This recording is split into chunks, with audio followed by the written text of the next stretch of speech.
నంద్యాల జిల్లాలో ఓ ప్రైవేట్ విద్యా సంస్థలో ఫుడ్ పాయిజన్ కలకలం రేపింది. దీంతో 100 మంది విద్యార్థులు అస్వస్థతకు గురయ్యారు.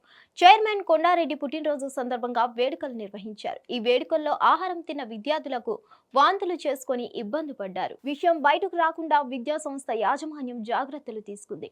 వైద్యులను ఘటన జరిగిన చోటకు తీసుకువచ్చి చికిత్స అందించినట్లు తెలుస్తుంది.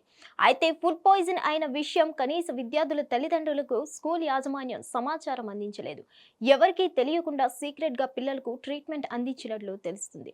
సమాచారం అందుకున్న విద్యార్థుల తల్లిదండ్రులు ఆసుపత్రికి చేరుకున్నారు. ఇంత జరిగినా మాకు సమాచారం ఎందుకు ఇవ్వలేదని స్కూల్ యాజమాన్యంపై తల్లిదండ్రులు మండిపడ్డారు. ఈ విద్యా సంస్థ వైసీపీకి చెందిన నాయకులదని గుర్తించారు. విద్యార్థులకు అస్వస్థ విషయం తెలుసుకున్న అధికారులు అయినట్లు తెలుస్తుంది. జిల్లా కలెక్టర్ విచారణకు ఆదేశించారు. విద్యార్థులతో మాట్లాడి ఘటనకు సంబంధించిన వివరాలు సేకరించారు. వాంతులపై విచారణ చేపట్టినట్లు డీఈఓ చెప్పారు. మరిన్ని అప్డేట్స్ కోసం stay tune to hit TV. Hit TV app ని డౌన్లోడ్ చేసుకోండి. ఇందులో short news, live news, entertainment movies అన్ని అవైలబుల్ గా ఉన్నాయి. Please download Hit TV app. Hit TV app hit TV యాప్ని ఫ్రీగా డౌన్లోడ్ చేసుకోండి.